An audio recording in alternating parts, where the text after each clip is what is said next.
As I read our guest of honor's many accomplishments, I felt like quite the underachiever. And I quote, Mr. Gibson taught American politics at the United States Military Academy at West Point. He served as a congressional fellow to the chairman of the Defense Appropriations Subcommittee. He is a highly decorated combat veteran with multiple Bronze Stars and a Purple Heart. That means he took one for the team, folks.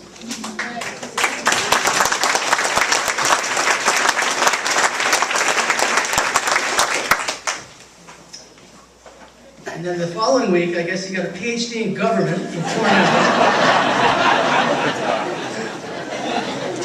Because it wasn't quite Sunday, the day of rest, he wrote a book on national security decision-making. What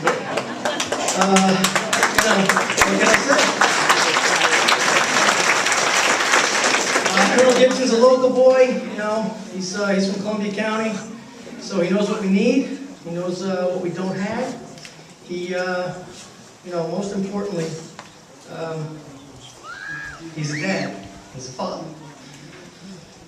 And I told you in April, this is about the kids. I didn't know I was going to cry. Okay, Glenn. This is about the kids. But don't turn him off, do you? So without further ado, I am humbled and honored and couldn't be more proud to introduce the next congressman from the 20th District of the state of New York,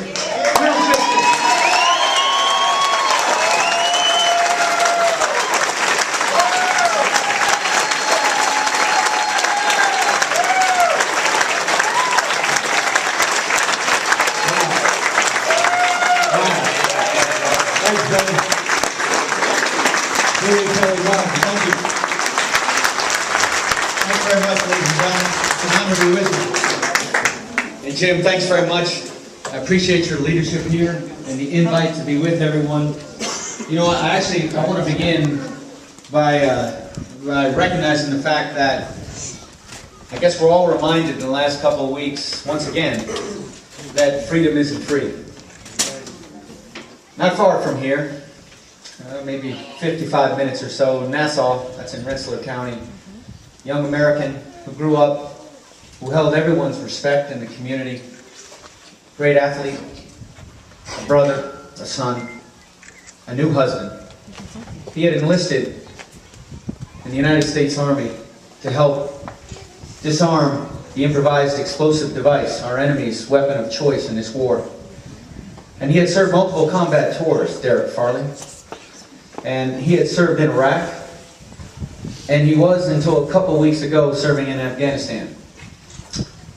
And on every day before that one, that fateful day, he had had the ups on the enemy.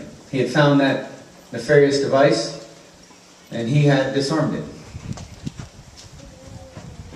But on that sad day, the enemy struck first.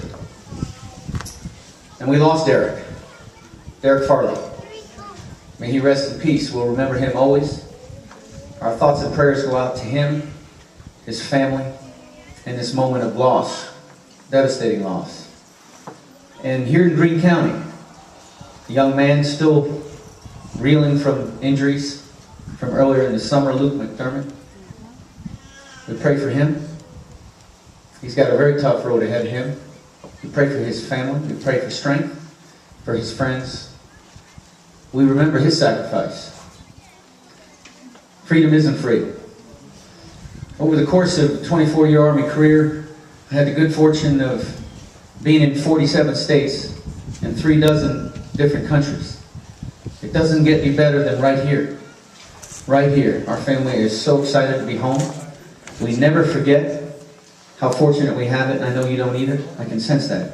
Many friends here today, seeing for the multiple time, and others I'll get a chance to meet for the first time. But I want to start there because it's just a stark remembrance for all of us how fortunate we are to be Americans. As we gather, too many Americans out of work. We just saw yesterday unemployment rate tick back up again. 9.6%. Friends, we're heading in the wrong direction. And we're concerned. We're all very concerned. You know, I, like many of you, I've studied history. And what's on my mind lately is the period 1929 to 1931. We look back now and we say, that was the Depression. But in 1929, 1930, and 1931, they weren't sure what it was. It started out as a recession. It started out as a correction to too much extension in the stock market. But ladies and gentlemen, there are things that we can learn from that period that we need to apply now. Because a depression was not a foregone conclusion. A series of mistakes occurred at the governmental level that took a recession and extended it into a depression. There were taxes that were raised twice in 30 and 31. The first one was a tariff, a tax on imports, the Smoot-Hawley tariff. And then there was the largest peacetime tax increase in our history that was written in the summer and fall of 31 and signed into practice in December of 31 and implemented in 1932. And these government interventions took a recession and essentially made it into a depression. That's why I talked about it during the debate, and I want to mention to you now because we need to be very careful about the actions we take. Unemployment. But you know what? That's every leading indicator right now. Every economic indicator is pointing in the wrong direction. Home sales, down significantly. Gross domestic product, GDP, a measure of our economy, revised again downward to 1.6%. And in the face of all this, where's the leadership? Golfing. Vacant. Absolutely. What we get time and time again is more tax, borrow, and spend legislation. That's not helping. We're 20 months in now to a series of experiments that we know are failing.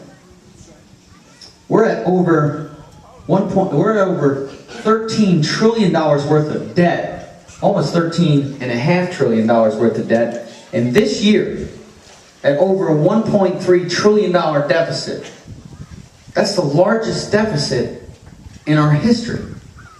Now, I think it's fair to say that both parties contributed to the 13 trillion, but it's clear it's getting worse, not better, with the $1.3 trillion deficit. Now, I come from a working class family. I think some folks know that. It was mentioned, Billy mentioned, I'm from Kinderhook, and you know, Bob and Barbara Gibson, my parents. My dad worked for Otis Elevator in the 1970s, had some work over here at different points in Greene County, and was part of the union.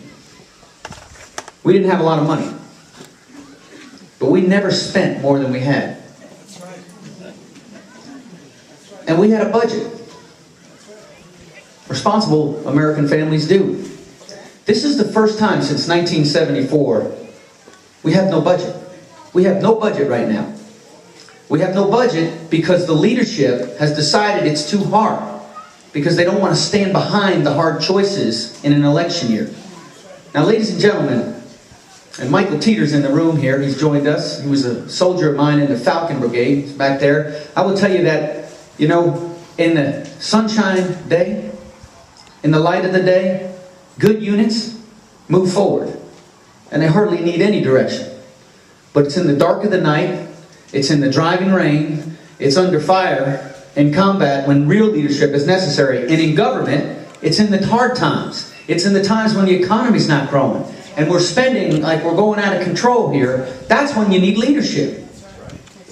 Things have got to change. Now, while I'm disappointed, and I think that's clear, and I know many of you here today are as well, I'm not discouraged. And there's a key distinction.